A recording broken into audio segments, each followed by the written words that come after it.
Hello and welcome to Genex IAS. સન્ડેના દિવસે આપણે અહીંયા છીએ. આઈ નો તમારું સન્ડે બગડ્યું હશે. પ્લાન કંઈક ને કંઈક હોય બધાની ફેમિલીમાં. સન્ડે ક્યાંક બહાર જવાનો કંઈક 2-4 મહિના ભૂલી જાઓ. 6 જૂન પછી બહાર જ રહેવાનું છે. પીડીએફમાં નામ ના આવ્યું ને પછી પરમાનન્ટ બહાર થઈ જશું. ઓકે, 6 જૂન સુધી થોડીક મહેનત કરી લઈએ. કાલના લેક્ચરમાં આપણે શરૂઆત કરવા જઈ રહ્યા હતા અંગ્રેજોની આર્થિક નીતિઓ. લેક્ચર વચ્ચે જ બંધ થઈ ગયો હતો, તેને જ આપણે પાછું કન્ટિન્યુ કરીએ ઝીરોથી. કે ભારતમાં અંગ્રેજોની આર્થિક નીતિઓ કેવી હતી, કેમ કે મેક્સિમમ ક્વેશ્ચન આ એક પોર્શનથી જ બની રહ્યા છે દર વર્ષે. તમે જોશો તો એકાદ, જેમ કે 2024 જીપીએસસીમાં 2 ક્વેશ્ચન્સ હતા. ઇકોનોમીમાં બી આ જ પૂછ્યું અને હિસ્ટ્રીમાં પણ આ જ પૂછ્યું. બેમાં સેમ ક્વેશ્ચન પ્રિલિમ્સની અંદર. અને 2025માં પણ એક ક્વેશ્ચન આ જ ટોપિકથી, અંગ્રેજોની આર્થિક નીતિઓ. આર્થિક નીતિઓને ઘણા પેટા ભાગમાં આપણે વિભાજિત કરીએ છીએ. જેમ કે અંગ્રેજોની મહેસૂલી નીતિઓ કેવી હતી, કર કઈ રીતે વસૂલ કરતા, કયા ક્ષેત્રમાં કઈ પદ્ધતિ હતી વગેરે. બીજો ઇમ્પોર્ટન્ટ છે અંગ્રેજોની વ્યાપાર અને વાણિજ્ય નીતિ, બિઝનેસ એન્ડ કોમર્સ, ટ્રેડ જેને આપણે કહીએ. ત્રીજી આયાત અને નિકાસની નીતિ એમની કેવી હતી. અને ચોથી નીતિઓ જેને આપણે ડ્રેન ઓફ વેલ્થનો સિદ્ધાંત કહીએ છીએ. એ 4 પોઈન્ટ આપણે લેક્ચર્સમાં કવર કરવાના થશે. આજે max to max point number 1 આપણે કવર કરી શકશું, અંગ્રેજોની મહેસૂલી નીતિઓ. ઓકે, જ્યારે 1764માં પ્રથમવાર બક્સરના યુદ્ધ બાદ અંગ્રેજો પાસે બંગાળ, બિહાર અને ઓડિશાની શું આવે છે, દીવાની અધિકારો. દીવાની મતલબ ટેક્સ કલેક્ટ કરવાનો અધિકાર. ત્યાંથી જ નીતિઓ બનાવવાની શરૂઆત થઈ. પરંતુ આપણને ખબર છે ત્યારે કંઈક રોબર્ટ ક્લાઇવની વ્યવસ્થા આવી હતી, જે પ્રમાણે અંગ્રેજો બંગાળમાંથી દીવાની વ્યવસ્થા સ્વીકાર કરશે. એટલે કે પૈસા અંગ્રેજો લેશે અને ન્યાય, પોલીસ, પ્રશાસન એ બધું કામ નવાબનો રહેશે, જેને આપણે નિઝામત કહી દેતા. ઓકે, દીવાની એન્ડ નિઝામત. આજે દ્વિશાસન પદ્ધતિ બંગાળમાં સ્થાપિત થઈ, તેના કારણે બંગાળ ખૂબ જ શોષિત થયો. કેમ કે અંગ્રેજો પાસે પૂરા પૈસા હતા, કોઈ જવાબદારી નહીં. રાજા પાસે જવાબદારી બધી હતી, કોઈ પૈસા નહીં. તો અંગ્રેજોએ પૈસા લઈ લીધા, જવાબદારી ના નિભાવી, અને રાજાએ જવાબદારી બી ના નિભાવી અને પૈસા બી ના લીધા. આ પરિસ્થિતિના કારણે જો તમે જુઓ તો 1717 આવતા બંગાળમાં ખાદ્યાન્નની અછત થવા લાગી. લોકો ભૂખ્યા મરવા લાગ્યા. અને ઇતિહાસનો સૌથી ગંભીર જે ફેમાઇન હોય, દુકાળ આપણે જેને કહીએ છીએ, એ 1717 થી 1790 વચ્ચે પડ્યો છે. બંગાળની 25% વસ્તી ભૂખ્યા મરી ગઈ, કેમ કે ખાવાનું એમના પાસે કાંઈ નહોતું. કારણ શું છે આનું? કેમ કે અંગ્રેજો જ્યારે કર વસૂલ કરતા, આના પહેલા અંગ્રેજી પહેલા ભારતમાં કેવી વ્યવસ્થા હતી, તો ભારતની અંદર ટેક્સ હંમેશા વસ્તુ સ્વરૂપમાં આપવામાં આવતું. એક તમે અલાઉદ્દીન ખિલજીનો સમય કાઢી નાખો તો બાકી બધા સમયમાં કર જે હોય એ જે ખાદ્યાન્ન વાવ્યું હોય, ઘઉં છે કે ચોખા છે, એ તમે કર તરીકે આપી દેતા. એટલે પાક કપાય પછી ટેક્સ ભરવાની વાત હોય. અંગ્રેજોએ ભારતમાં નિયમ બંધ કરી દીધું. એમને કીધું અમને તો પૈસા જ જોઈએ છે, પાક નથી જોતો. તો જ્યારે અંગ્રેજો ટેક્સમાં માત્ર પૈસા ઉપર નિર્ભર થઈ ગયા, તો ખેડૂતો પાસે કોઈ વિકલ્પ જ નથી એવી વસ્તુ આવવા સિવાય, જેના બદલે ડાયરેક્ટ પૈસા મળી જતા હોય. કેમ કે ખાદ્યાન્નમાં પ્રોબ્લેમ શું છે, જ્યારે દરેક ખેતરથી પાક કપાય તો માર્કેટમાં સપ્લાય વધી જાય છે, એટલે ભાવ સાવ ડાઉન થઈ જશે. એ સમયે જો ખેડૂત એની વસ્તુ વેચી દે તો ખેડૂતને નુકસાન થશે. એટલે ખેડૂત થોડોક સમય રોકાઈને એની વસ્તુ વેચવા માંગે છે. પણ ત્યારે તકલીફ શું પડે છે ખેડૂતને, ત્યાર સુધી પૈસા નથી એની પાસે. અંગ્રેજો કહે છે પૈસા આપો. ક્લિયર? એટલે એક નવી પદ્ધતિ ભારતમાં શરૂ થઈ. ખેડૂતો ખાદ્યાન્નના પાક વાવવાની જગ્યા હવે જમ્પ કરી ગયા કેશ ક્રોપ ઉપર. કેમ લેટ?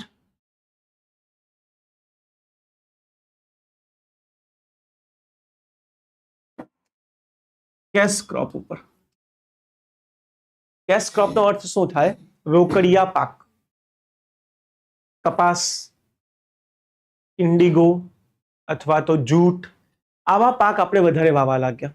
તો ખેડૂતો જ્યારે રોકડિયા પાક તરફ જમ્પ કરી જાય છે તો ખાદ્યાન્નની અછત થઈ ગઈ, ભારતમાં ભૂખમરી ફેલાઈ ગઈ, લોકો ભૂખ્યા રહેવા લાગ્યા. એમાં ક્લિયર? આ એક મેઇન પ્રોબ્લેમ ઇન્ડિયામાં હતી. તો થાય શું, જ્યારે એકાદ વર્ષ બી વરસાદ ના થાય, કેમ કે ત્યારે આપણી સંપૂર્ણ કૃષિ વરસાદ ઉપર નિર્ભર હતી, તો એક વર્ષ બી વરસાદ ના થાય એટલે કોઈના ખેતરમાં પાક નહીં થશે. ગયા વર્ષે કોઈ ખાદ્યાન્ન વાયુ જ નથી, કેમ કે વાયુ શું છે? કપાસ વેચી દીધું, પૈસા લઈ લીધા. નેક્સ્ટ યર જ્યાં પાક ના થયું બધા ભૂખ્યા મરવા લાગશે. એટલે ઇન્ડિયામાં એવું નથી દુકાળ પહેલા નહોતા પડતા, દુકાળ બહુ બધું હતું, પહેલા બી દુકાળ આવતા, વરસાદ ના થાય, કેમ કે વરસાદ તો પ્રાકૃતિક ઘટના છે. પરંતુ પહેલા લોકો પાસે ખાદ્યાન્ન ગયા વર્ષનો સ્ટોરમાં રહેતું, અને રાજાઓ જમીનદારો કર તરીકે ખાદ્યાન્નને સ્વીકાર કરતા, એટલે એની પાસે બી સ્ટોરેજ હોય, તો જે વર્ષે દુકાળ પડશે એ વર્ષે સ્ટોરેજમાંથી ખાદ્યાન્ન કાઢીને આપી દેતા ને આવતા વર્ષે પાછું ભરી લે. પરંતુ હવે કોઈ પાસે ફૂડ છે જ નહીં. કપાસ છે બધા પાસે, જૂટ છે બધા પાસે, કપાસ થોડી ખવાય, કેમ કે કપાસ તો સિમ્પલ વાવ્યું, કાપીને કપડા મિલને વેચી દો, કપડા બની ગયા. આવતા વર્ષે જો ફૂડ ઓછું થઈ ગયું તો બધા ભૂખ્યા મરો. 1770 થી 1790 વચ્ચે જ્યાં કલકત્તામાં પલાયન વધી રહ્યું હતું, એટલે સંપૂર્ણ ઇન્ડિયાથી લોકો કલકત્તા તરફ જઈ રહ્યા હતા. એક તરફ કલકત્તામાં શહેરીકરણ બહુ તીવ્ર રીતે વધ્યું છે, 10 ગણા કરતા વધારે વસ્તી વધી ગઈ હતી, પણ એની સામે લોકો મરી વધારે રહ્યા હતા, કોઈ બીમારીથી, કોઈ ખાદ્યાન્નથી, કોઈ કુપોષણથી. રાઈટ? અને આમાં ઇન્ડિયામાં એન્ટર થાય છે લોર્ડ કોર્નવોલિસ 1787. એ જે જો હવે જો નવા પ્રશ્નો તમને સમજો ને બેટા, એક વાર હું ઓનલાઈન જોઈ લઉં. ગુડ નોન દીપલ, નેહર્સ, Deepa, Neha, Nisha, good evening each and everyone બેટા. જ્યાં તમને ડાઉટ હોય કમેન્ટ સેક્શનમાં પહેલા નાખી દેજો, હું ડીલ કરી લઈશ. ઓકે. પ્રોબ્લેમ ક્યાં હતી? પહેલા જે પ્રશ્નો જીપીએસસી પૂછાતા હતા એ સિમ્પલ ફેક્ટ હતા કે મહલવારી વ્યવસ્થા કોને શરૂ કરી છે, રયતવાડી કોને શરૂ કર્યું છે. 2015-16 સુધી યુપીએસસીમાં બી આવા જ પ્રશ્નો હતા. એટલે તમે પીવાયક્યુ જોશો ને તો તમને એવા પ્રશ્નો મળશે કે આમાંથી કોણ રોયતવાડી સાથે જોડાયું છે, આમાંથી કોણ મહલવારી સાથે જોડાયું છે. હવે સમય બદલાઈ ગયો છે, પણ પ્રોબ્લેમ ક્યાં છે? ટીચરો નથી બદલાતા, એ હજી સેમ પેટર્નમાં ભણાઈ રહ્યા છે. હવે જો તમે પેપરને ઓબ્ઝર્વ કરો તો પેપર વધારે કોન્સેપ્ચ્યુઅલ બની રહ્યું છે, સ્ટેટમેન્ટ બેઝડ પ્રશ્નો બની રહ્યા છે. વિધાનને સમજો, વિધાનમાં પ્રોબ્લેમ્સ આવશે, આ ક્યાંથી ડીલ થશે એના માટે થોડુંક ડેપ્થમાં જવું પડશે ટ્રેડિશનલ એજ્યુકેશન કરતા. એવું હવે પૂછાય છે કે લોર્ડ કોર્નવોલિસ ઇન્ડિયામાં સ્થાયી બંદોબસ્ત લઈ આવશે, પરમનન્ટ સેટલમેન્ટ જેને આપણે કહીએ છીએ, જમીનદારી વ્યવસ્થા, પણ એ કેમ લઈ આવ્યા? હવે આવા પ્રશ્નો બની રહ્યા છે. પહેલા પૂછા તો કોણ લઈ આવ્યું છે, હવે છે કેમ લઈ આવ્યા છે.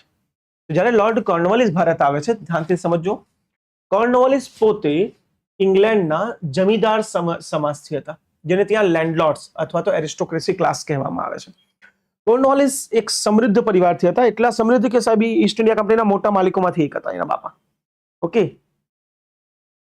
તો જ્યારે ભારત આવે છે તેના વિચારધારામાં પણ જમીનદારી વિચારધારા તમને જોવા મળશે. એ વખતે ઇંગ્લેન્ડમાં જે વિચાર પ્રખ્યાત હતો એને આપણે વિગ ફિલોસોફી કહીએ છીએ. આ પ્રકારના પ્રશ્નો બની શકે છે. વિગ ફિલોસોફી, એરિસ્ટોક્રેટિક ફિલોસોફી જેને કહેવાય છે.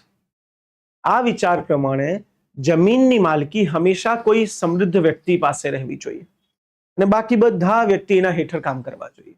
ઇંગ્લેન્ડમાં સેમ કર્યું છે. ઇંગ્લેન્ડમાં શું કર્યું હતું એ લોકોએ કે જે જમીનદારો હોય, જેને ત્યાં લેન્ડલોર્ડ્સ કહેવાતા, ફ્યુડલ્સ, એને જમીનના માલિક બનાવી દીધા અને ખેડૂતો બધા એના અંદર માત્ર એક ભાડે કામ કરતા લોકો.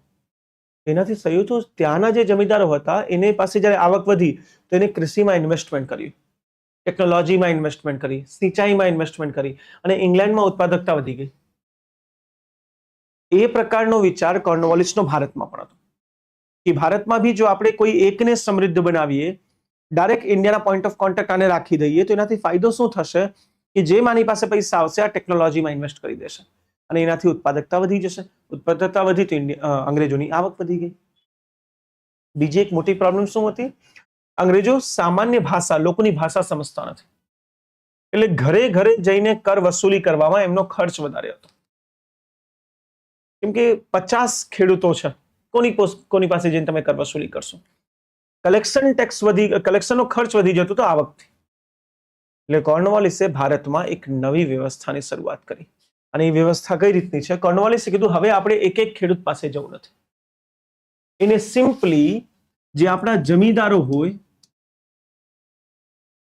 એને માલિક બનાવી દીધા. એને કીધું તમારા ક્ષેત્રમાં જેટલી પણ જમીન છે એના માલિક આજથી તમે ઓનરશિપ. આ ભારતના ઇતિહાસમાં પ્રથમવાર થઈ રહ્યું. ભારતમાં પહેલાથી જ જમીનદારોને ક્યારે માલિક નથી બનાવતા. જમીનદારો ખાલી કર વસૂલ કરનાર હતા, જે રાજા માટે કર વસૂલ કરતા હતા. માલિકો તો ખેડૂતો જ હતા. અહીંયા અંગ્રેજો એક સિમ્પલ કાયદો લઈ આવ્યા કે હવેથી જમીનદારો પૂરા ક્ષેત્રના માલિક છે. તો ખેડૂત ક્યાં ગયા જે ખેતી કરી રહ્યા છે? ખેડૂત અને જમીનદારો વચ્ચે થશે હવે એક એગ્રીમેન્ટ.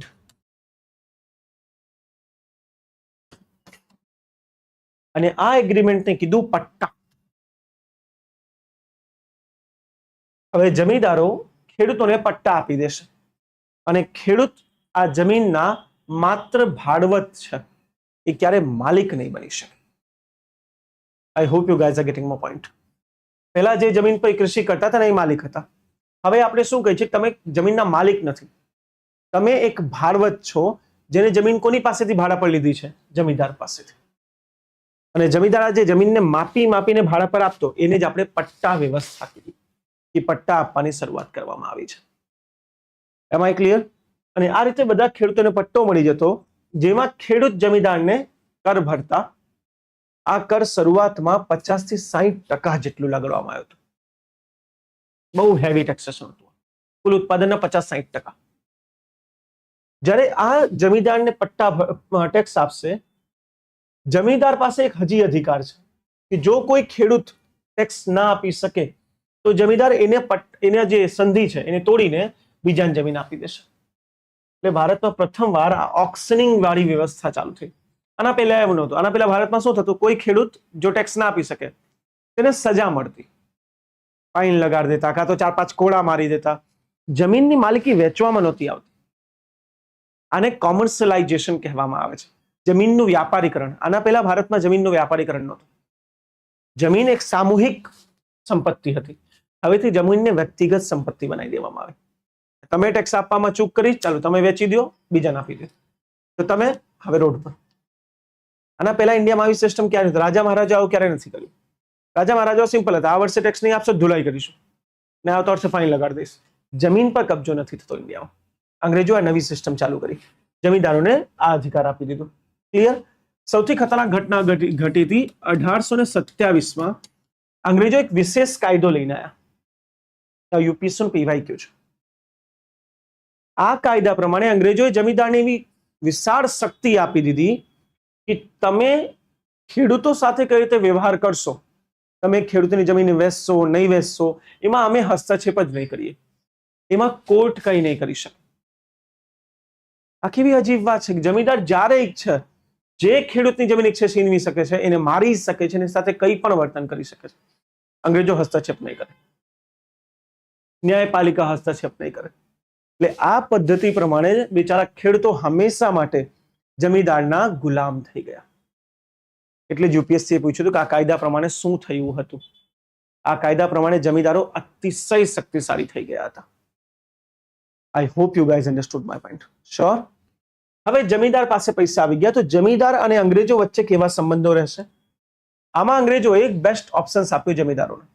એને કીધું જુઓ, અમે 1793માં એક રકમ નક્કી કરી દઈએ છીએ, જેમ કે 50,000, 60,000, એ તમે અમને આપી દો અને આજીવન અમે આ રકમ બદલશું નહીં. ભવિષ્યમાં જો તમારી આવક વધી ગઈ તો એવું નહીં થાય કે અમે માંગ વધારી દઈએ, અમે આટલા ને એટલે જ રાખશું. તો જે વધેલી આવક છે તમારી આવક થઈ જશે. આ બહુ મોટી વાત હોય. આને જ વિગ ફિલોસોફી કહેવાય. ઇમેજિન કરો કે તમે સૌ તમારા ક્ષેત્રના જમીનદારો છો, હું બ્રિટિશ. મેં કીધું આપણા કર નક્કી કરી દઈએ, આજે તમે મને 50,000 આપી દો અને 10 વર્ષ પછી બી તમારે મને 50,000 જ આપવાના થશે દર વર્ષે. જો તમારા ક્ષેત્રમાં આવક વધી ગઈ તો તમારી. તો અંગ્રેજોનો વિચાર શું હતું કે જમીનદારો ખેતરમાં ઇન્વેસ્ટ કરવાનું ચાલુ કરી દેશે કે મેક્સિમમ ઉત્પાદન આવે. કેમ કે મેક્સિમમ ઉત્પાદન આવશે તો જે બી એક્સ્ટ્રા આવ્યું એ જમીનદારનું. તો ઓબ્વિયસ વસ્તુ જુદા આ જ વિચારશે ને જમીનદારો ઇન્વેસ્ટ કરશે. તો અંગ્રેજોને એવું લાગ્યું કે જમીનદારો કન્ટિન્યુ ઇન્વેસ્ટ કરશે, ઉત્પાદકતા વધતી જશે, ખેડૂત ખુશ, જમીદાર ખુશ અને સૌથી ઇમ્પોર્ટન્ટ ઈસ્ટ ઇન્ડિયા કંપનીને રેગ્યુલર આવક થવા લાગશે. કેમ કે 1764 થી 1790 આ 26 વર્ષમાં અંગ્રેજો એક વસ્તુ સમજી ગયા હતા કે ઇન્ડિયામાંથી રેગ્યુલર આવક નહીં થવાની. અહીંયાના ખેડૂતો ક્યારે ટેક્સ આપશે, ક્યારેક ટેક્સ નહીં આપે. દુકાળ પડી ગયો સાવ નહીં આપશે.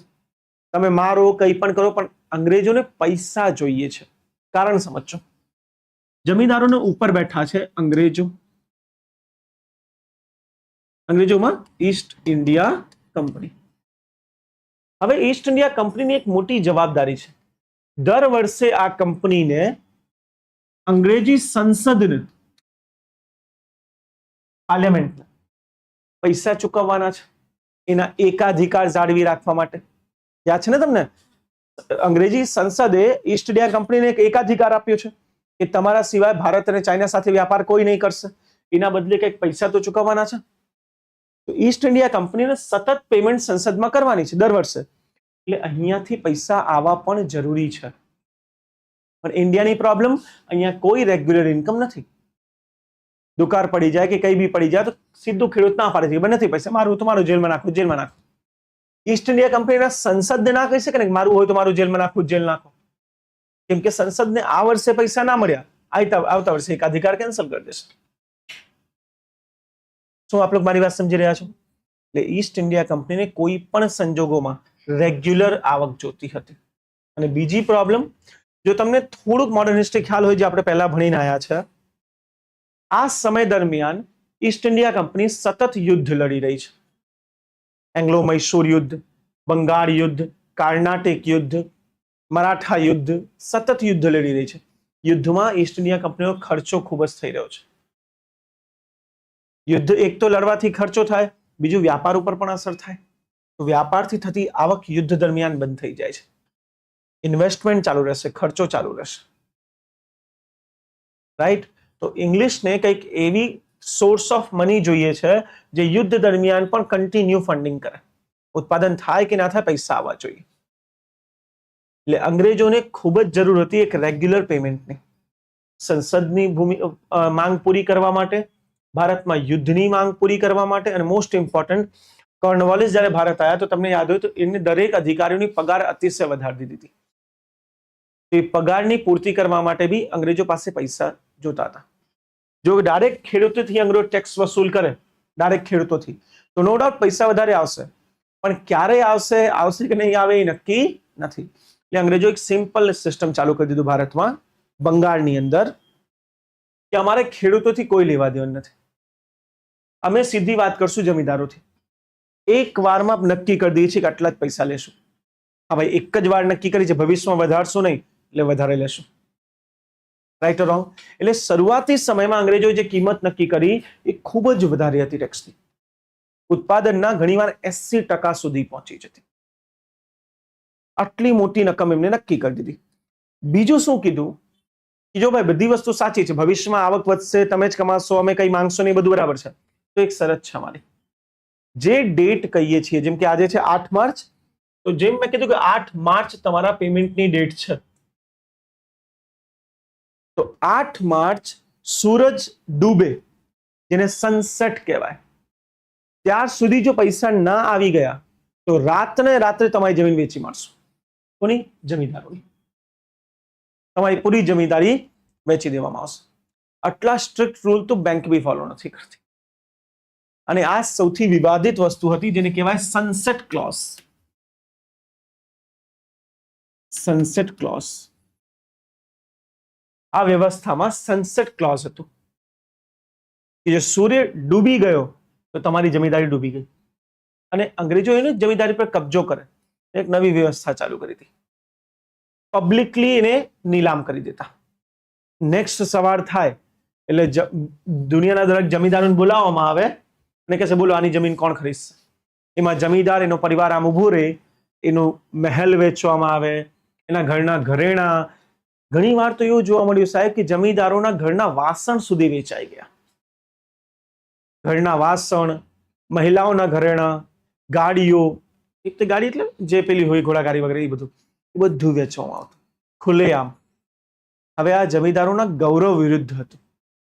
કેમ કે ભારતના જમીનદારો એટલે આમ કરીને ચાલતા. ખબર પડી ખુલ્લેઆમ કોઈ તમારા માટે બોલી લગાડી રહ્યું છે કે આની વાઈફના ઘરેણા આટલામાં. આ જ કારણ છે જ્યારે ખાલી 20 વર્ષની વાત કરું છું, 1793 થી 1810 સુધી 15 થી 20 વર્ષમાં બંગાળની અંદર 40% કરતા વધારે જમીનદારોની જમીનદારી વેચાઈ ગઈ. બધાની જમીનદારી વેચાઈ ગઈ કેમ કે એટલી માંગ હતી અંગ્રેજોની, પૂરી જ ના થાય. પહેલા તો જમીનદારો હા પાડી દીધી ફોર્મમાં આવીને કે આવક થશે ત્યારે વધારે. એ સમજી જ ના શક્યા કે અંગ્રેજોએ કેમ તમને વચ્ચે રાખ્યા છે, કેમ કે પોતે ખેડૂતો પાસે વસૂલ નથી કરી શકતા. I hope you guys are getting my point. એટલે માત્ર 20 વર્ષ 40% જમીનદારોની જમીનદારી ખુલ્લે આમ લીલામ થઈ છે. નીલામ એ કઈ રીતે, ધ્યાનથી સમજો. હું આને એક સ્ટોરી ફોર્મેટમાં તમારી સામે મૂકું છું જેને તમને ફેક્ટ આરામથી યાદ રહી જાય, પછી હું લખાઈ દઈશ, ચિંતા ના કરતા. નીલામ કઈ રીતે કરવામાં આવતું? તો જે મોટા જમીનદારો હતા જેની પાસે અતિશય પૈસા હોય, કે આ વર્ષે ખેડૂતોથી આવક નહીં થઈ, વાંધો નહીં મારી પાસે છે, તો મોટા જમીનદારો બેસતા. અને અહીંયા એક ઇન્ટરેસ્ટિંગ ગેમ બની ગઈ સાહેબ. સાહુકારો, મની લેન્ડર્સ. આજે પણ તમે એક વસ્તુ જોઈ હશે, વાણિયા સમુદાય જેને આપણે ટ્રેડિંગ કમ્યુનિટી કહીએ છીએ, વૈષ્ણવ સમુદાય, જૈન સમુદાય બહુ પૈસા વાળા છે, they have lot of money, જમીન નથી. મારવાડી સમુદાય, વાણિયા સમુદાય, જૈન સમુદાય, દુનિયાભરના પૈસા છે નો ડાઉટ, પણ જમીન આજે બી નથી. કેમ? કેમ કે એમની પાસે જમીન ક્યારે હતી નહીં. પ્રાચીન કાળથી આ વ્યાપારીઓ હતા, વ્યાપારથી આવક લેતા. જમીન વધારે ખાસ ક્ષત્રિયો અને બ્રાહ્મણો પાસે હતી કે મફતમાં દાન મળતી હતી, રાજાઓ ખુલ્લેઆમ દાન આપતા. એટલે જમીનના માલિકો તો આ બધા હતા. પણ હવે તમે જુઓ તો ઘણી જગ્યા નવા જમીનના માલિકોનો વર્ગ ઉભો થયો, વ્યાપારીઓ જમીનના માલિક બની ગયા.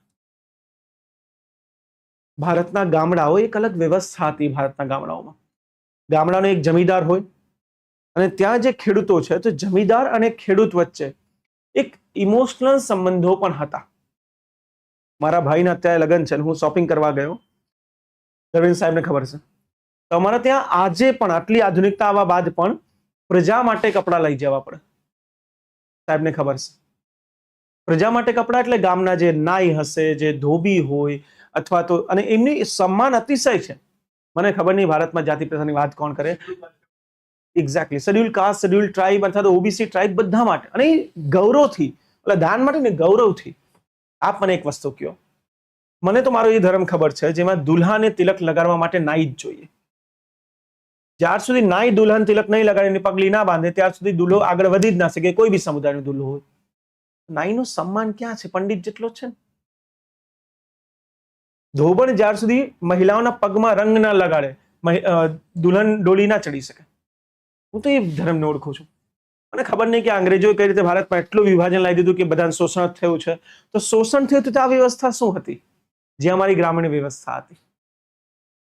ગ્રામીણ વ્યવસ્થામાં એક સમુદાય હતા, ધોબી, નાઈ, જેની પાસે પહેલાથી જમીન નહોતી, આદિકાળથી નથી. તો ગ્રામીણ વ્યવસ્થા એવી સરસ બનાવવામાં આવી કે કોઈ પણ પ્રસંગ હોય, લગ્ન હોય કે દિવાળી, હોળી, અમારા ઘરેથી ફરજિયાત અનાજ, પૂરા વર્ષનું રાશન બધું એના ઘરે પહોંચાડવું જ પડશે. એ તમારો ધર્મ છે. એના તમારા ઘરે ના હોય ખાવાનું ચાલશે, પણ એના ઘરે પહોંચાડો, આ તમારો ધર્મ છે. આજે પણ છે. આજે મને મારા ભાઈના લગ્ન માટે 25-30 સાડીઓ, કપડા, બધી વસ્તુ જે એક દુલ્હનને આપી આપણે, એ બધી વસ્તુ લેવાની છે ખાલી પ્રજાને આપવા માટે, કેમ કે એમનો અધિકાર છે, લાલચ નહીં.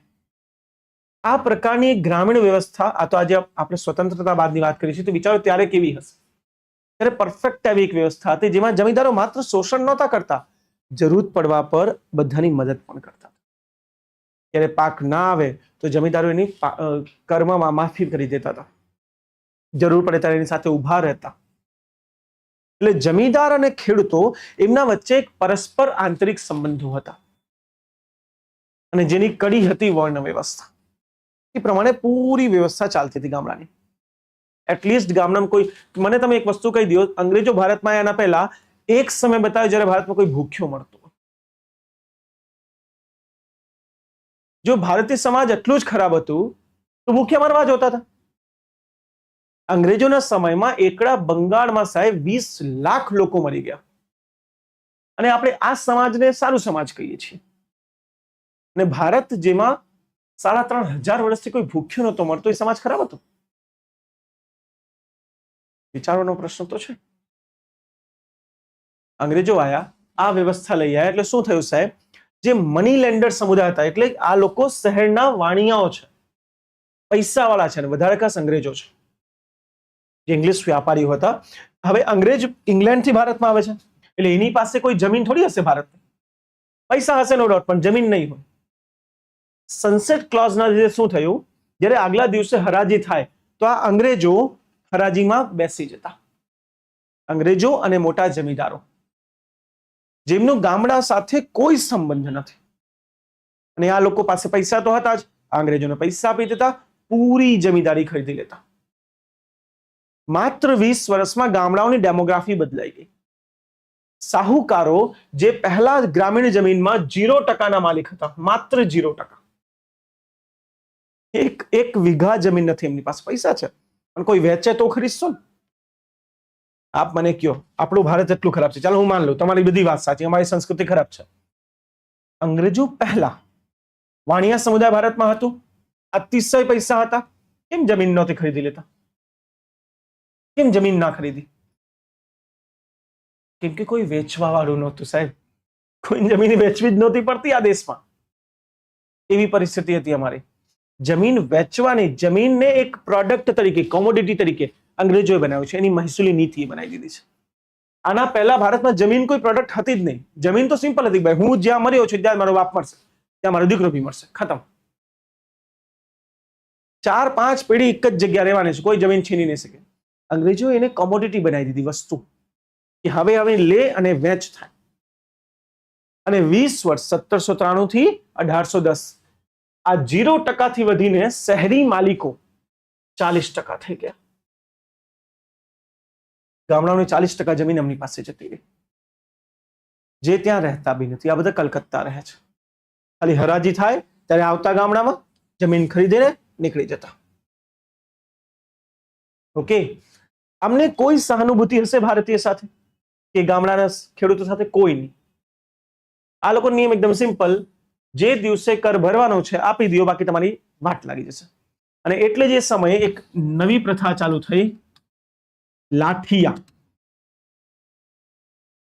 આ સાહુકારોએ એક નવી ફોર્સ બનાવી લીધી, જે ફોર્સ લાઠી લઈને હંમેશા ફરતી. લાઠી લઠ તમને ખબર છે.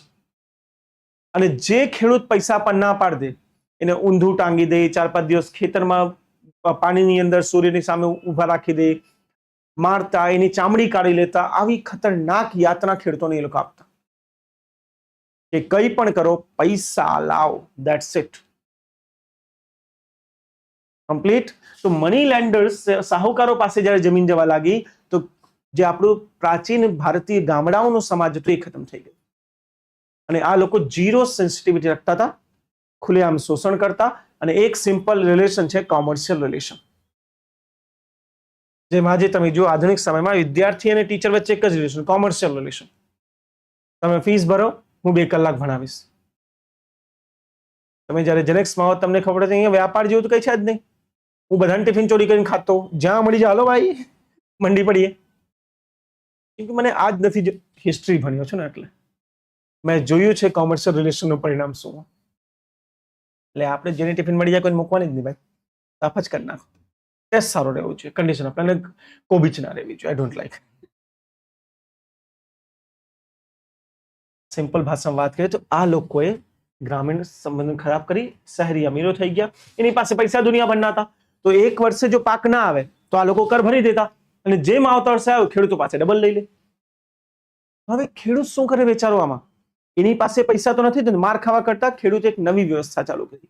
આ ખેડૂત પહોંચી જતો આ સાહુકારો પાસે કે માય બાપ આ વર્ષે પાક નથી આવ્યો, લોન આપી દો પ્લીઝ. અને આ પરમાનન્ટ લોનના ચક્રમાં બંધાઈ જતા, કેમ કે વ્યાજ દર કંઈક વધારે 50-55% રહેતું વાર્ષિક. 2 વર્ષમાં અમાઉન્ટ ડબલ. ઘણીવાર આ લોકો બ્લેન્ક પેપર પર અંગૂઠો લઈ લેતા, વ્યાજ દર પોતાના હિસાબે 100% લગાડી લેતા. 1 મહિનાનો વ્યાજ દર 40%. 1 મહિના કરતા લેટ થયો એટલે પતી ગયું તમારું. અને પછી શું થાય? પાક, તમે પૈસા તો ઓબ્વિયસલી ખેડૂત નહીં આપી શકશે, તો જે પાક એને વાયું છે, ઓલા સાહુકાર ત્યાં જાય, કાપીને લેતા આવે પૂરેપૂરું પાક. એટલે મજૂર હવે શું મળશે મજૂરને? કશું જ નહીં, કેમ કે પાક તો લઈ ગયા. નેક્સ્ટ પાક વાવવા માટે, ઘરે દીકરીની લગ્ન કરવા માટે કે કોઈ પ્રસંગ પડી જાય, એ ફરીથી સાહુકાર પાસે લોન લેવા જશે. સાહુકાર ફરીથી એવા વ્યાજ દરે લોન આપી દેશે. એટલે પ્રેક્ટિકલી જોવા જઈએ તો એક ખેડૂત અને એનો પૂરો પરિવાર 1 રૂપિયો મળ્યા વગર આ જીવન મજૂરી કરતો, ખાલી વ્યાજની ચૂકવણી કરતો રહેતો. અને આને જ આપણે કહી દીધું બેગારી વ્યવસ્થા. આ કેટલું સ્ટ્રોંગ હશે ઇમેજિન કરો કે ભારતના બંધારણમાં આ લખવામાં આવ્યું છે કે બેગારી બેન કરાય છે સ્વતંત્રતા બાદ. હવે આ વ્યવસ્થા કેટલી ડીપ રૂટેડ હશે. અને બેગારી કહેવાય જ્યાં ખેડૂત 1 રૂપિયો બી નથી મળતો એના કાર્ય બદલે, ખાલી કરી રહ્યો છે, અને અલ્ટિમેટલી જ્યારે પૂરી જિંદગી આપી દે પછી ખબર પડે, મળતી વખતે એના દીકરાને કે બેટા સાહુકાર પાસે પૈસા લીધા હતા, એને વ્યાજની ચૂકવણી બાકી છે, મૂળ તો વાત જ જવા દે. બાપ પછી દીકરો. અને ડેટ ટ્રેપ કહેવાય. Date trap. આર્થિક નીતિ ભણવાનો મહત્વ આ નથી કે થિયરી વાંચી લઈએ જે પ્રિલિમ્સમાં કામ આવે. આર્થિક નીતિ એટલે ભણીએ કેમ કે તમને ભારત વિશે સમજવું જરૂરી છે કે કેમ આપણે અંગ્રેજોના શાસનને ગુલામી અને મુગલોના શાસનને આઝાદી કહીએ છીએ. છે તો બંને બહારી. તો એવું તો બે વચ્ચે શું ફેર હતું? કેમ કે અંગ્રેજોએ આપણી દુર્દશા કરી દીધી અને મુગલોએ ગોલ્ડન ચડિયામાં બદલી દીધું હતું. આ જ અંતર છે બે વચ્ચે. એટલે આપણા માટે સમજવું જોઈએ કે આર્થિક નીતિઓની અસર શું હતી, રેધર દેન આર્થિક નીતિઓ શું હતી. આજે ટીચિંગ દુનિયાની તકલીફ શું છે? આર્થિક નીતિઓની શું હતી ભણાઈ રહ્યા છે, એ તો છોકરા જાણી જ લેશે, પણ મેઇન ઇમ્પોર્ટન્ટ એ બતાવો કે દેશના દુર્ગતિ માટે જવાબદાર છે. હવે આપ મને કહો, આમાં જે મોટા જમીદાર હશે એ નાના જમીદારોની જમીદારી ખરીદતા જ જશે. તો એક વ્યક્તિ મોટો મોટો મોટો મોટો થતો જશે જેની પાસે દુનિયાભરની જમીન અને બાકી બધા જમીન વગરના. આ થયું હતું બંગાળમાં, બિહારમાં, ઓડિશામાં. એટલે જ્યારે સ્વતંત્રતા મળી આપણને તો નહેરુજીની સરકારે કીધું કે જમીન સુધારની જરૂર છે. આ ઇલીગલ મેથડનો યુઝ કરી જે લોકોએ જમીનનો માલિક બની ગયા છે મોટા મોટા, એનાથી જમીન છીનવીને ફરી ખેડેતેને આપવાની જરૂર છે. એટલે આપણે કહીએ ખેડેતેનું ખેતર. જમીન સુધારાઓ તમારા મેન્સના સિલેબસમાં એક્સપ્લિસિટ ટોપિક છે ભારતના જમીન સુધારાઓ. પણ પ્રોબ્લેમ ક્યાં છે કે વિદ્યાર્થીઓ આ નથી સમજતા કે જમીન સુધારાની જરૂર શું હતી. આટલે જરૂર હતી કેમ કે થોડાક લોકો માલિક બની ગયા, બાકી બધા ગરીબ થઈ ગયા. આમાં ક્લિયર? હવે એના કરતા ઇન્ટરેસ્ટિંગ ફેક્ટ જુઓ. ઘણીવાર શું થતું, સાહુકાર તો ક્યાંક બેઠો છે, તો એ ગામડામાં આવશે તો કલકત્તામાં છે 100-200 કિલોમીટર દૂર, ત્યારે 100 કિલોમીટર ચાલુ એટલે મહિનો થતો. કાર કે એ બધું થોડી, કાર ટ્રેન બધું નહોતું. તો ત્યાંથી શું કરતો, એ પોતે ગામડામાં ના આવે, એના નીચે એક બીજો જમીનદાર લઈ લે. ઠીક. અને આ જમીનદારને કે વર્ષે તું મને આટલા પૈસા આપી દેજે, તું કર વસૂલ કરી લે. સમજી રહ્યા છો? તો ધારો કે ડાયરેક્ટ જો આ વ્યક્તિ ખેડૂતો પાસેથી ટેક્સ લે તો 100 રૂપિયા લેતો, પણ એને કીધું કે તું મને 100 રૂપિયા આપી દે, તું ગમે તેટલા વસૂલ કર. તો 100 વસૂલ કરીને 100 થોડી આપશે, 110 વસૂલ કરીને 100 આપશે. એના કરતા કામચોર, એ કહેશે હું નથી જઉં, મારે નથી જવું. એને નીચે બીજો જમીનદાર રાખી લીધો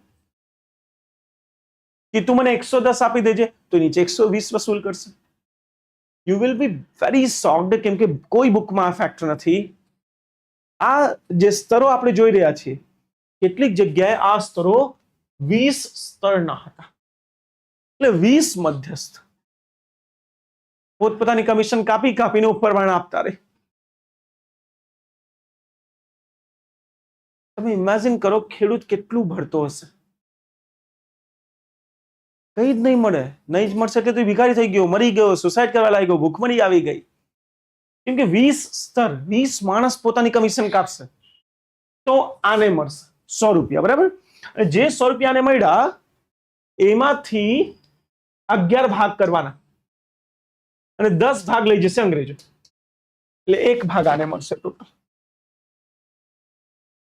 સમજ્યા? 11 ભાગ કરવાના, 11 ભાગમાંથી 10 ભાગ અંગ્રેજોના, માત્ર 1 ભાગ તમારો જમીનદારોનો, જેટલું બી વસૂલ કરશો. આટલું વધારે ટેક્સ લગાડવામાં આવ્યું હતું. એટલે અલ્ટિમેટલી સૌથી મોટો જમીનદાર ઈસ્ટ ઇન્ડિયા કંપની, એના કરતા નાનો સાહુકાર, એના કરતા નાનો એના નીચેનો જમીનદાર, એના નીચેનો જમીનદાર. આ બધા ઉત્પાદન કોણ કરે છે? આ બધામાં ખેડૂત. અને ખેડૂતની આવક 80% ટેક્સ. ઇમેજિન કરો. એટલે આ વિચારો કે આજે જો હું 10,000 કમાઈ રહ્યો છું, મારે 8,000 ટેક્સ આપી દેવાનું છે. 2,000 વધારીને હું શું કરી લઈશ? એમાં મારું ઘર નહીં ચાલશે, સાહેબ. અને આ હતી પરમાનન્ટ સેટલમેન્ટ. અને આ જે પેટા જમીનદારો બન્યા, આના માટે એક શબ્દ વપરાય છે, સબ ઇન્ફ્યુડલાઇઝેશન. સબ ઇન્ફ્યુડલાઇઝેશન. ફ્યુડલ લોર્ડ્સમાં સબ ફ્યુડલ બની ગયા, પેટા જમીનદારો બની ગયા. સબ ફ્યુડલાઇઝેશન, રાઈટ. અને આ લોકો જે બહુ દૂર રહેતા, જેને ગામડાથી કોઈ લેવા દેવાનું નહોતું, ખાલી શોષણ કરતા, આને કહેવામાં આવ્યું અબસેન્ટી લેન્ડલોર્ડ. અબસેન્ટી લેન્ડલોર્ડ. કે જમીનનો માલિક તો છે પણ અબસેન્ટ રહે, ત્યાં ક્યારે હોતો જ નથી. અને આમની સેના હતી લાઠિયા સેના, જે લાઠી લઈને આવીને મારતી લોકોને. અને અંગ્રેજોએ પહેલા જ કાયદો પસાર કરી દીધો છે કે આના અને ખેડૂતના વચ્ચે શું થશે, એના અંગ્રેજોને કોઈ લેવા દેવા નથી. જો કોઈને મારે બહુ બધું અને ખેડૂત બચારો પહોંચી જાય કોર્ટ, તો કોર્ટ કહેતી સોરી, કાયદો જ નથી તમારો કેસ લેવાનો, તમારા જમીનદાર વચ્ચેનો સંબંધ અમે નથી ઓળખતા, તમે બે જાણો. અને અંગ્રેજો દબાઈને આ બધામાંથી ટેક્સ લેવા લાગ્યા. ધારો કે 110 રૂપિયાનો ટેક્સ આવ્યો, તો 100 રૂપિયા અંગ્રેજો, માત્ર 10 સાહુકારનો. પણ એમાં એક સરસ શું હતી કે 5, 7 વર્ષ, 10 વર્ષ પછી જો તમારી પાસે ટેક્સ 200 રૂપિયા આવવા લાગ્યો, તો મને તો 100 જ જોઈએ છે, બાકીના 100 કોના? જમીનદારના. એમાં એ ક્લિયર? અને વિગ ફિલોસોફી કહેવામાં આવે છે. અને આ વ્યવસ્થા જે આપવામાં આવી, એમાં આપણે કીધું કે એક વારમાં કર નક્કી કરી દીધું, હવે ક્યારે પરિવર્તન નહીં કરશે, કરમાં ફિક્સ થઈ ગયું છે, એટલે એને પરમાનન્ટ કહેવાતું. પરમાનન્ટ સેટલમેન્ટ, સ્થાયી વ્યવસ્થા. પરમાનન્ટ સેટલમેન્ટ, ગુજરાતીમાં સ્થાયી વ્યવસ્થા અથવા તો જમીનદારી વ્યવસ્થા. પરિણામ શું થયા આ વ્યવસ્થાના?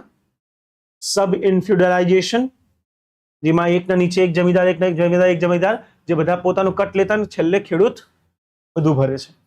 Second, absentee landlord. Third, debt trap. Fourth, famine એટલે કે દુકાળ. ફિફ્થ, જમીન એક વસ્તુ તરીકે બની ગઈ, કોમોડિટી બની ગઈ. સિક્સ્થ, જમીનદારોની આબરૂ ને અસર થઈ, કેમ કે જમીનદારોને ખુલ્લે આમ નીલામ કરતા એ લોકો. અને તમને ખબર છે, અહીંયા એક નવી વસ્તુ હજી આવી, સાંભળો. ધારો કે એક જમીનદાર છે દવેજી, ઓકે,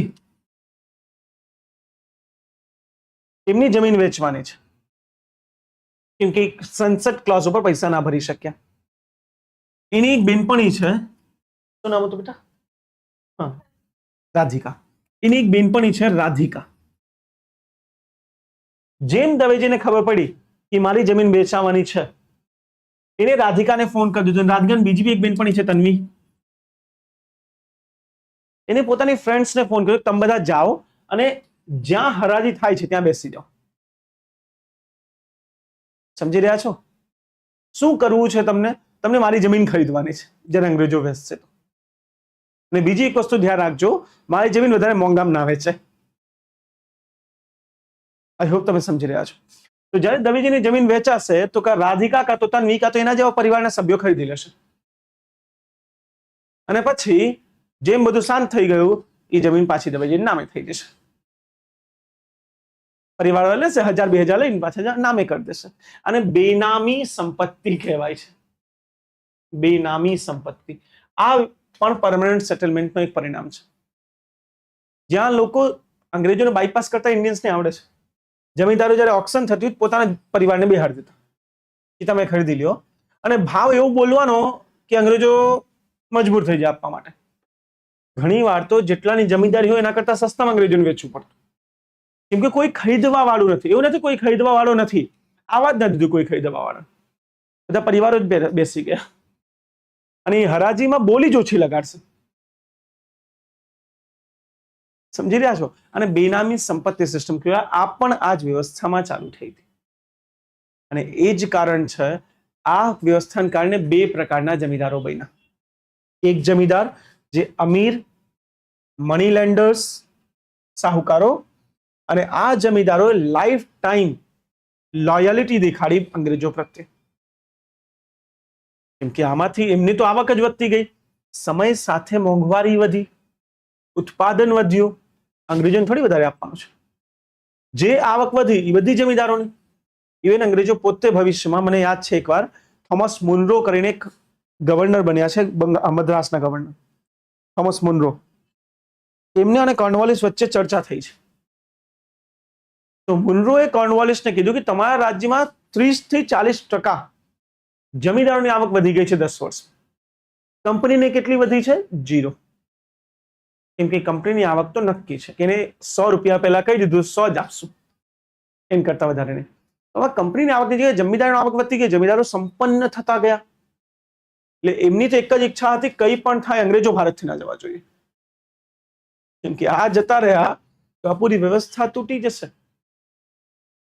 કેટલાક જમીનદાર તો મોટા મોટા રાજા બની ગયા. પહેલી વાર ઇન્ડિયામાં જોવા મળ્યું હતું કે બીજાની જમીનદારી ખરીદી રાજા બની ગયા. ને 1857 પછી એમને તોપોની સલામી મળતી, ગન સલ્યુટ મળતું, જે આપણે લાસ્ટ લેક્ચરમાં જોયું હતું. 9 ગન સલ્યુટ. જમીનદારો હતા બધા. એટલે આ જે સમૂહ બન્યો, જેને આપણે જમીનદારો સાહુકારો કહીએ છીએ, સાહુકારો અને સંપન્ન જમીનદારો, આ લાઈફ ટાઈમ લોયલ થયા અંગ્રેજો પર, અને આ આધાર બન્યા છે અંગ્રેજોનું ભારતમાં શાસન માટે. એટલે જ જ્યારે ભવિષ્યમાં બંગાળમાં અંગ્રેજોને દેખાયું કે આપણે લોસ ખાઈ રહ્યા છીએ, છતાંય તેમને આ વ્યવસ્થામાં પરિવર્તન ના કર્યું.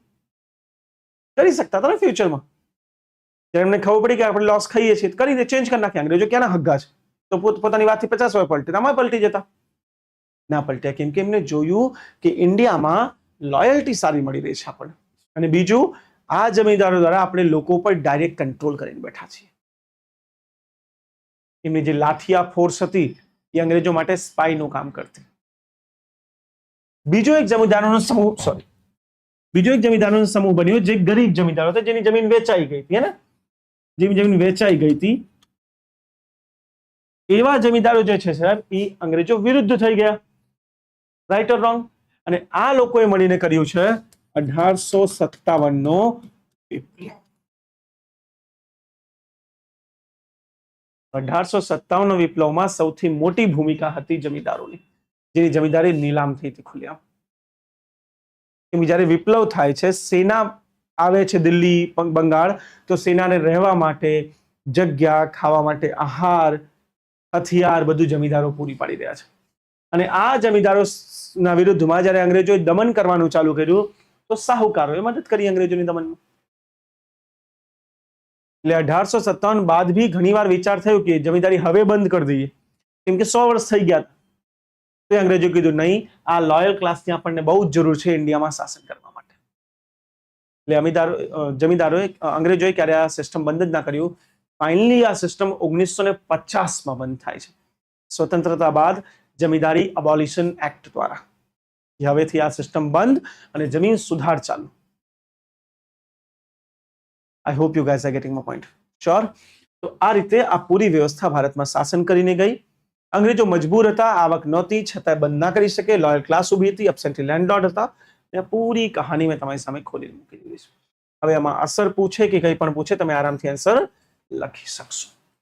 ડન? આ વાત છે સાહેબ ભારતની અંદર બંગાળમાં મહેસૂલી વ્યવસ્થા. મેં કંઈ લખાયું નથી કેમ કે 2 કલાકનો સમય મને ઓછો પડશે જો હું લખાઈને એક્સપ્લેન કરવા બેસીશ તો. એના કરતાં ઘરે જઈને આ બધું તમારી બુકમાં છે જ, આરામથી બુકથી એકવાર રીડ કરજો. મારું કામ છે મેઇન ખાલી તમને એક્સપ્લેન કરી દેવું. પ્રિલિમ્સમાં જે પ્રકારના ફેક્ટ બનતા હોય તમને ખ્યાલ લેવા જોઈએ. થોડા ક્વેશ્ચન સોલ્વ કરીએ. હવે આપણે ટ્રાય કરીએ જમીનદારી વ્યવસ્થાથી.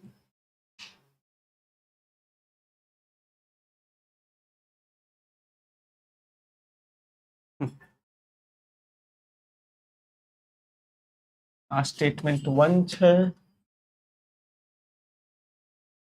2, 3, 4. આ સ્ટેટમેન્ટ જમીનદારોને જમીનના સંપૂર્ણ માલિકો તરીકે માન્યતા આપવામાં આવી હતી, પરંતુ તેમનો માલિકોનો અધિકાર સૂર્યાસ્ત કાયદાના આધીન હતો, જે તારીખને બદલે ચૂકવણીના સમયને લાગુ પડતો હતો. એક્ઝેક્ટલી ઠીક છે. સનસેટ ક્લોઝ માટે એ હતું પૂરું. જે બી ઓનલાઈન આન્સર આપશો બેટા ક્વેશ્ચન નંબર આપીને કરજો. ક્વેશ્ચન નંબર 1 છે. ફતાવટથી અજાણતા જમીનદારોને ખનીજ. અચ્છા, આ બહુ જ ઇન્ટરેસ્ટિંગ ટોપિક છે. સમજો, આ ઇન્ટરેસ્ટિંગ ટોપિક છે. અંગ્રેજોએ જમીનની માલિકી જમીનદારોને આપી દીધી. પછીથી 18મી શતાબ્દી જ્યારે પછી 19મી શતાબ્દી આવે, આના નીચેથી કોલસો, પેટ્રોલ, ખનીજો નીકળવા લાગ્યા. હવે અંગ્રેજો સામે પ્રોબ્લેમ ક્યાં છે કે કોલસાની માલિકી કોની, પેટ્રોલની માલિકી કોની? જમીનદારે કીધું જમીન અમારી, તો જમીનની ચીજ વસ્તુ બી અમારી. અંગ્રેજો સામે સૌથી મોટી આ પ્રોબ્લેમ હતી. ત્યારે અંગ્રેજો રિયલાઇઝ કર્યું કે આપણાથી કેટલી મોટી ભૂલ થઈ ગઈ. આપણે જમીન આપી ત્યારે ક્લોઝ લગાડવાની જરૂર હતી. જમીનના નીચેની માલિકી તમારી નથી, નીચેથી ખનીજ, પેટ્રોલ, ડીઝલ, કોલસો, ભાઈ એ તમારું નહીં થાય. અહીંયા તો જમીનદારો બધા ઉપર કબજો કરીને બેસી ગયા.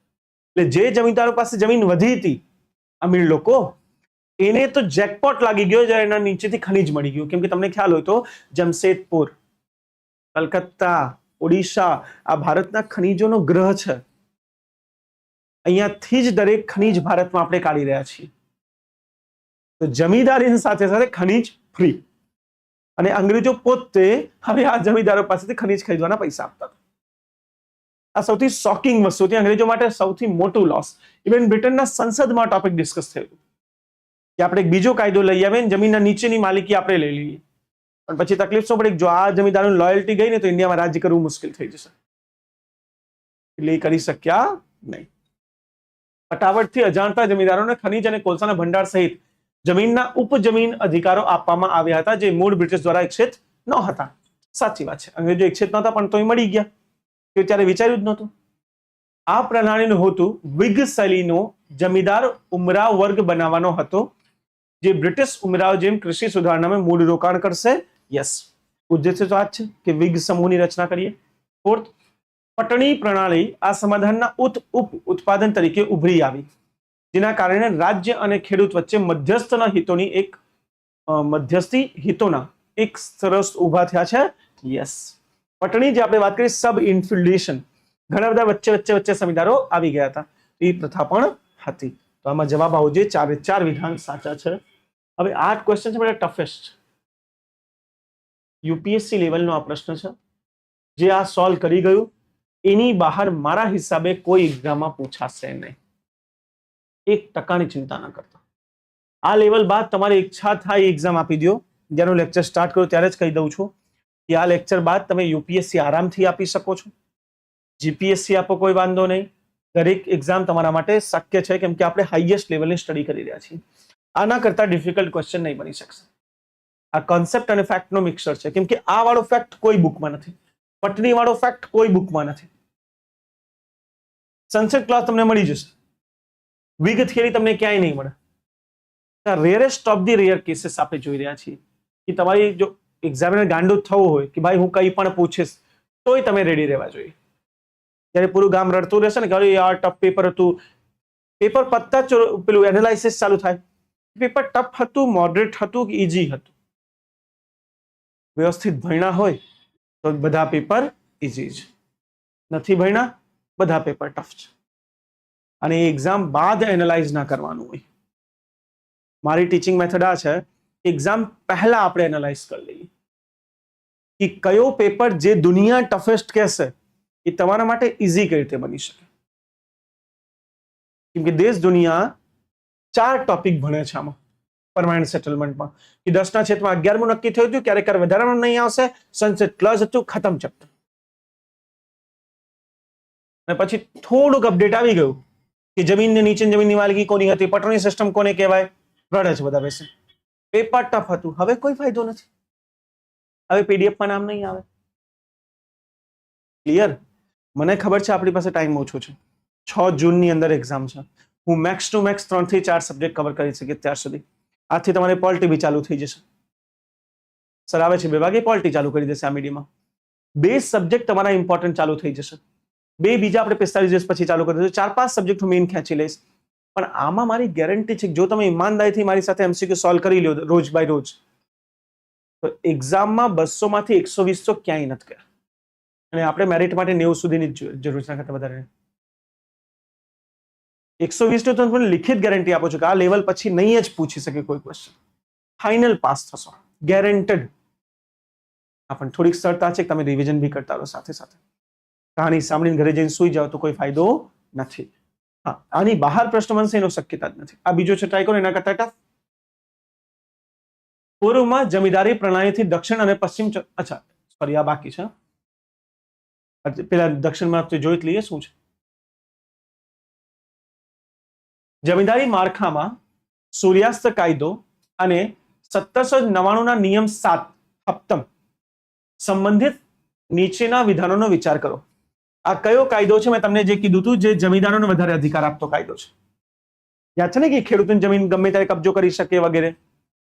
સૂર્યાસ્ત કાયદામાં ફરજિયાત હતું કે જો ચુકવણીના છેલ્લા દિવસોના સૂર્યાસ્ત સુધીમાં મહેસૂલ ચૂકવવામાં ન આવે તો જમીનદારી જાહેર હરાજી વેચી શકાશે. એબ્સોલ્યુટલી આ તો છે સૂર્યાસ્ત ક્લોઝ. સેકન્ડ, 1799 ના નિયમ 7 ને કોર્ટના આદેશ વિના ડિફોલ્ટર ભાડૂતોના પાકને છીનવી લેવા, જપ્ત કરવાથી રોકવા માટે જમીનદારોને શક્તિ નબળી પાડવા માટે ઘટાડવામાં આવ્યું હતું. શું જમીનદારોની શક્તિ નબળી કરી હતી, સ્ટ્રોંગ કરી હતી? આનું જસ્ટ ઊંધું હતું કે કોઈ કોર્ટનો આદેશ નથી જોતું, તમે સીધું જમીનદારોની પ્રોપર્ટી કબજો કરી શકો. એટલે આ વિધાન એક્ઝેક્ટલી અપોઝિટ વિધાન છે. નેક્સ્ટ, મહેસૂલના ઉચ્ચ પ્રારંભિક મૂલ્યાંકનને કારણે દશાંશિક સમાધાનને ખાસ કરીને રાજાઓ અને મહારાજાઓના જૂના સ્થાપિત મકાનોનું રક્ષણ કરવા માટે કાયમી સમાધાનમાં રૂપાંતરિત કરવામાં આવ્યું હતું. સાચી વાત છે, રાઈટ? સાચો જવાબ રહ્યો 1 and 3 છે ઓપ્શન્સ. એક સેકન્ડ. મહેસૂલના ઉચ્ચ પ્રારંભિક મૂલ્યાંકનને કારણે દશાંશિક સમાધાનને ખાસ કરીને રાજાઓ અને મહારાજાઓના જૂના સ્થાપિત મકાનોનું રક્ષણ કરવા માટે કાયમી સમાધાનમાં રૂપાંતરિત કરવામાં આવ્યું હતું.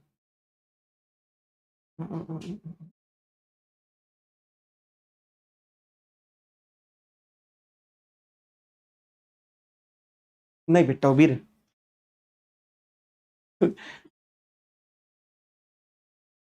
ગૂગલની તેવડ તો આન્સર આપી દે. મારું પેપર ગૂગલમાં નાખી દેજો, ગેરંટી છે 30 ઉપર માર્ક્સ ગૂગલ નહીં આવે. ચેટ જીપીટી નાખી જે પેપર હું બનાવું, ચેટ જીપીટી નથી આવડતું એટલે તમે બધા આખો દિવસ ચેટ જીપીટી સોલ્વ કરો તોય પેપરમાં ક્વેશ્ચન નથી આવડતા ને. એવું થાય કે આ શું આવી ગયું, ક્યાંથી લઈ આવ્યા? આની ઇંગ્લિશ મને જાણવી છે. આનો કોઈ ઇંગ્લિશ ટ્રાન્સલેટ કરો તો ડેસિમલ સિસ્ટમ. આ ઇંગ્લિશમાં મને લોચા પડી ગયા. દશાંકિક સમુદાય, આ સમાધાન. આની કે ઇંગ્લિશ કઈ મને ખાલી આપી દો ફટાફટ.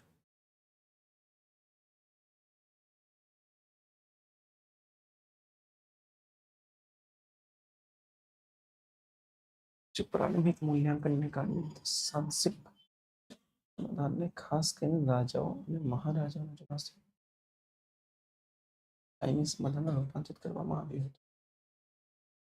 કાયમી સમાધાનને મારા હિસાબે દશાંકિત સમાધાનમાં રૂપાંતરિત કર્યું હતું, ના કે દશાંકિતને કાયમી. આમાં ઊંધું લખી દીધું છે. કાયમી સમાધાનને દશાંકિત સમાધાનમાં નક્કી કર્યું હતું, આ રિવર્સ કર્યું છે. છતાં એકવાર ચેક કરી લો ગૂગલમાં શું છે, આ વિધાન સાચું છે ખોટું. હા, શું ડેસિમલ સોલ્યુશન શેના માટે લાવતો? એ ઠીક છે ડેસિમલ સોલ્યુશન, આ જવાબનું કહું છું. ડેસિમલને પરમાનન્ટ નહીં, પરમાનન્ટને ડેસિમલમાં કન્વર્ટ કર્યું એમ. આમાં સ્ટેટમેન્ટ ઊંધું છે.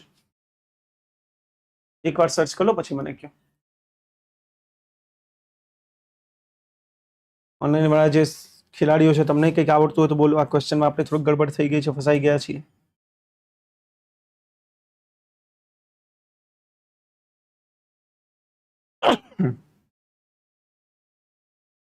મળ્યું?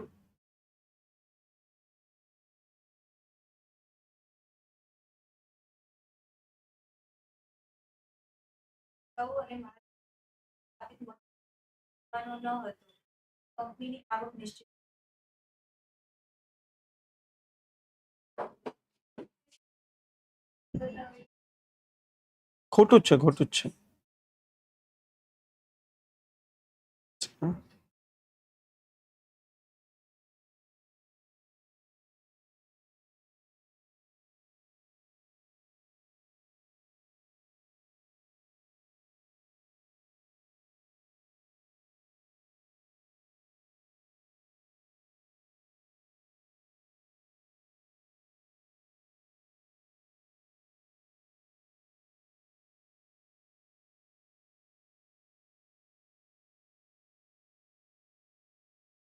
Give me a second.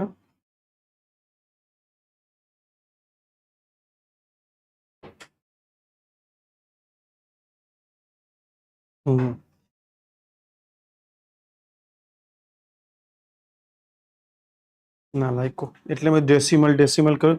ડેસિનિયલ, decimal નહીં, ડેસિમલ. ડેસિનિયલ એટલે 10 વર્ષ.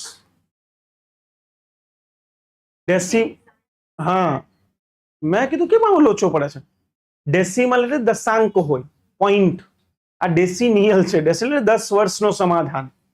અરે યાર, આ સમાધાન કોર્નવાલિસ લઈ આવ્યો હતો. લોર્ડ કોર્નવાલિસ લઈ આવ્યા હતા 10 વર્ષનો સમાધાન. આ સમાધાન એવું હતું કે જે દર વર્ષે પહેલા, એમાં શું થયું, પરમેનન્ટ સેટલમેન્ટ જ્યારે લાવવાની વાત થઈ, તમે નવી વસ્તુ લાવો. મેં કીધું આવું તો કેમ કન્ફ્યુઝન આવી રહ્યું છે, મને આવડતું નથી. આવી કઈ નવી બુક આવી ગઈ કે નવું ફેક્ટ આવી ગયું, હું શોક થઈ ગયો હતો. ડેસિમલ નથી, ડેસિનિયલ છે. જ્યારે સ્થાયી બંદોબસ્ત લાવવામાં આવ્યું હતું 1793માં, ત્યારે સ્થાયી બંદોબસ્ત શરૂઆતમાં માત્ર 10 વર્ષ માટે હતું. પહેલાથી સ્થાયી નહોતું, માત્ર 10 વર્ષ માટે હતું. આને ડેસિનિયલ સિસ્ટમ કહેવાય છે. અને આ જ ડેસિનિયલને પછી આપણે સ્થાયી બંદોબસ્તમાં કન્વર્ટ કર્યું હતું. આમાં ટ્રાન્સલેશન એરર છે ક્વેશ્ચનમાં. દશાંક નહીં પરંતુ 10 વર્ષ.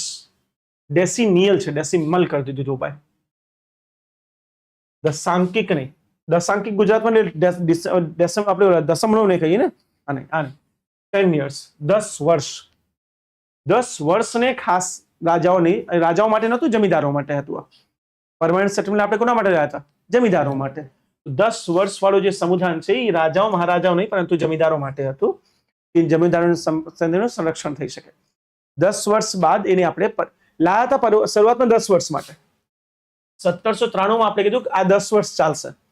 2 વર્ષમાં જેનો લાભ અંગ્રેજોને દેખાઈ ગયો, 2 વર્ષ કન્ટિન્યુ અંગ્રેજોની આવક વધારે થઈ ગઈ હતી, તો અંગ્રેજો કીધું કે 10 વર્ષ શું કામ, પરમાનન્ટ જ રાખી દો.